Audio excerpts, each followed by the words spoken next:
여러분 안녕하십니까. 12월 6일 수요일 넘치는 우리 교회 매일 묵상 시작하도록 하겠습니다. 오늘 본 말씀은 욥기 30장 16절부터 31절까지 말씀입니다. 욥이 굉장히 길게 얘기하죠. 계속 이야기하고 있는데 이게 욥이 이제 마지막으로 친구들과 하는 얘기입니다. 이 얘기가 끝나고 나면 이제 엘리후가 등장해서 여러 가지 이야기를 하고 이제 엘리후 이야기가 끝나고 나면 이제 욥기의 결론 부분에 이르게 되는 겁니다.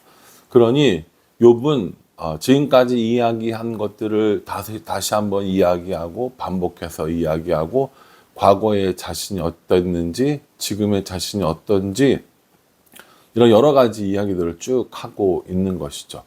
오늘 나오는 이 욥기의 본문은 어제와 마찬가지로 자신의 신세에 대한 속상한 마음, 안타까운 마음, 고통당하는 마음을 계속해서 이야기하고 있는 것을 볼 수 있습니다. 어떤 단어를 쓰는지 한번 보십시오. 16절에 보면요. 이제는 내 생명이 내 속에서 녹으니 환난 날이 나를 사로잡음이라 이렇게 얘기합니다. 환난이라고 이야기하거든요. 또 17절 말씀에 보면 뭐라고 했냐면 아픔 이렇게 얘기합니다. 아픔이 쉬지 아니한다 라고 얘기하고요. 또 18절에 보면은 그가 큰 능력으로 나의 옷을 떨쳐 버리시며 나의 옷깃처럼 나를 휘어 잡으시는구나. 하나님이 옷을 떨쳐 버리듯이 하고 또 나의 옷깃을 잡아서 휘어뜨리게 하듯이 한다라고 말하고요. 19절 말씀에 보면은 진흙 가운데 던지시고 나를 티끌과 제각게 하셨구나 라고 이렇게 얘기합니다. 사실 이 단어 하나하나가 참 듣기 싫은 단어입니다. 만나고 싶지 않은 단어라고 볼 수 있죠. 환난, 아픔, 옷을 떨치심, 진흙 가운데 던지심, 티끌과 제각게 하심. 사실은 이런 단어들이 우리들의 인생에 뭐 그리 좋은 단어겠습니까? 그렇죠? 저도 그렇고 여러분들도 그렇고 이런 환난과 여러 가지 고난과 아픔과 슬픔과 고통을 당하는 것을 좋아할 사람은 아무도 없습니다. 욥도 마찬가지고요.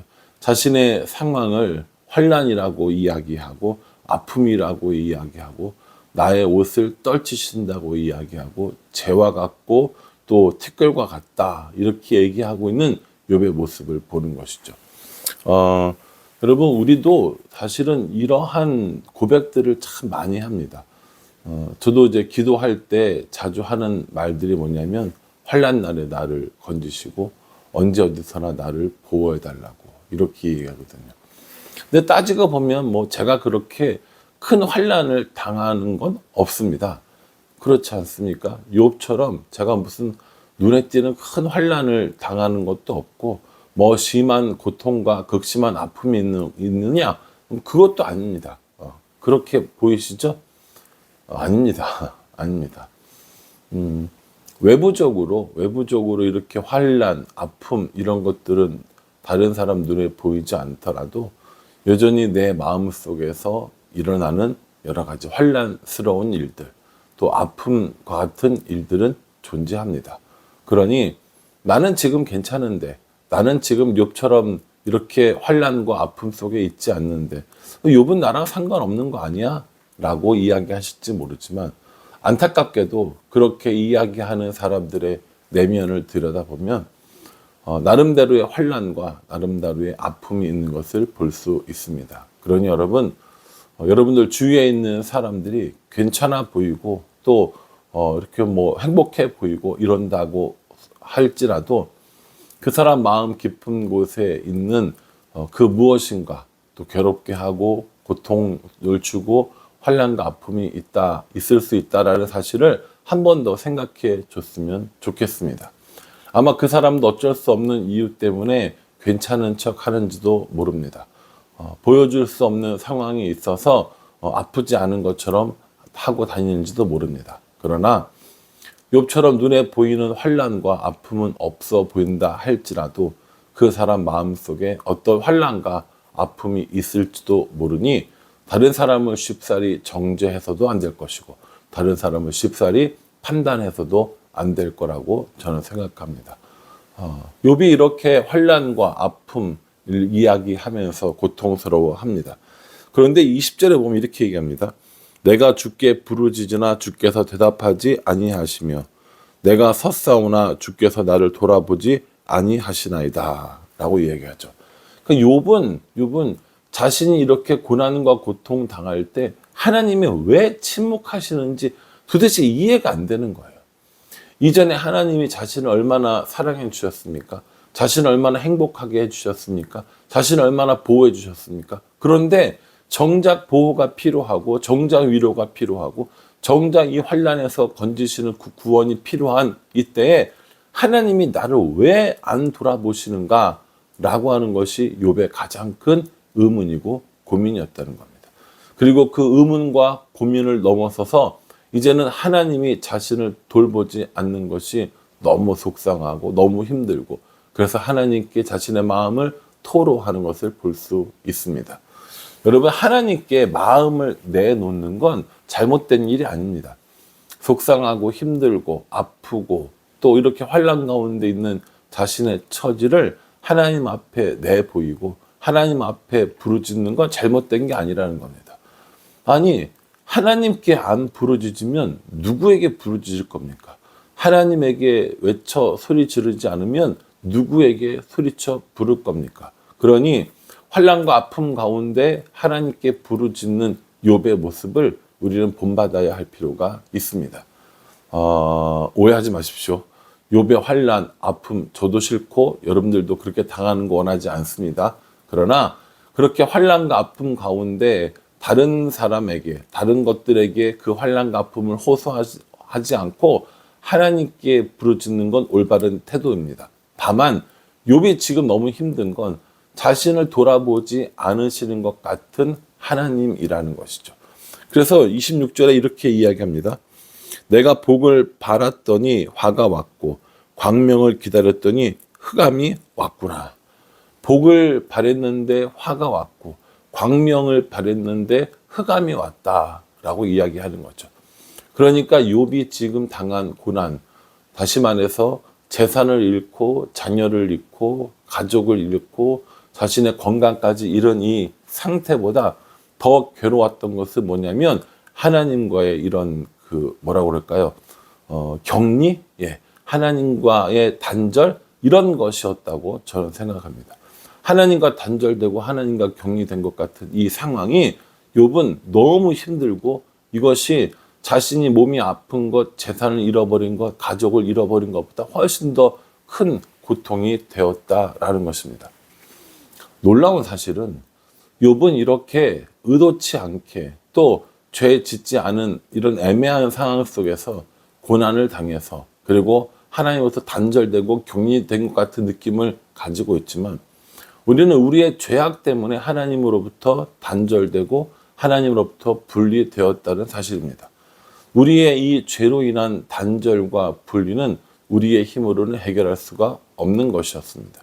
그래서 하나님께서 우리에게 단절과 분리로부터 소망과 또 교통과 또 회복을 위해서 예수님을 보내주셨다라는 것이죠. 우리는 예수님을 믿고 예수님께 부르짖음으로 말미암아 이 흑암이 다시 광명으로 돌아갈 수 있는 은혜를 얻게 되었다라는 겁니다. 화가 아니라 그 화에서 다시 복으로 돌아가는 방법을 우리에게 알려주셨는데 그것이 바로 예수님이라는 것입니다. 사랑하는 성도 여러분, 여러분 어떠십니까? 여러분들은 환난과 아픔 가운데 계십니까? 복을 구했더니 화가 왔고 또 광명을 구했더니 흑암이 왔습니까? 예, 우리 인생도 그런 일들이 충분히 일어날 수 있고 또 그런 고통 가운데 있는 분들이 있을 겁니다. 그러나 분명한 건 우리의 환난과 아픔을 대신 지신 예수님이 계시고 또 우리의 복이 화가 되었지만 다시 그 화를 복으로 회복시키신 분이 예수님이시고 우리가 흑암 가운데 있었으나 이제 다시 광명한 빛으로 나아갈 수 있게 해주신 분이 예수님이라는 겁니다. 그러니 우리의 소망이 여전히 예수님이시고 우리의 소망 가운데 하나님이 함께 하실 수 있는 방법 또한 예수님이라는 사실을 기억할 수 있어야 합니다. 복을 구했는데 화가 오고 광명을 구했는데 흑암이 오고, 그래서 하나님으로부터 단절되고 분리된 것 같은 이 고통 가운데 있다라는 것이 얼마나 큰 아픔인지 우리는 감히 상상조차 할 수 없을 것 같습니다. 우리도 이러한 상태에서 살아야 될 사람인데 정말 감사하게도 우리에게 예수님을 보내주셨어요. 그러니까 예수님이 우리의 소망 되시는 겁니다. 복이 화였는데 다시 그 화를 복으로 바꿔줄 수 있는 예수님. 흑암이 광명이 흑암이었는데 다시 그 흑암을 광명으로 바꿔줄 수 있는 분이 바로 예수님이시라는 겁니다.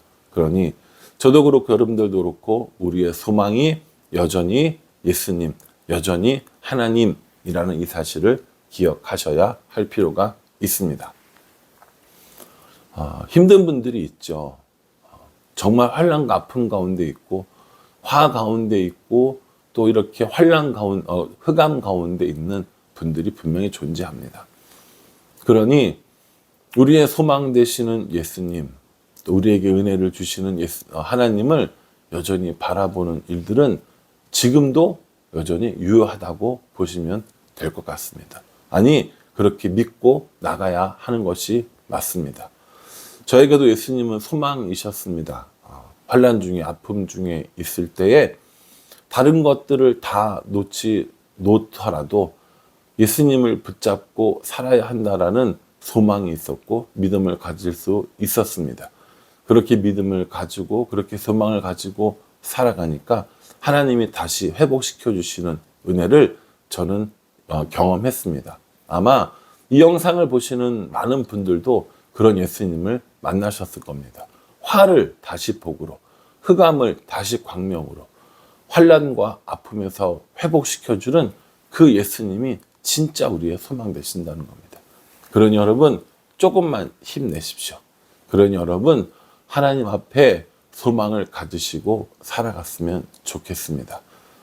여전히 고통 가운데 있음을 고백하는 욥이지만 또 한편 하나님이 자신의 이 상황을 모두 회복시켜 주기를 바라는 욥의 마음도 우리는 오늘 본문에서 충분히 묵상할 수 있습니다.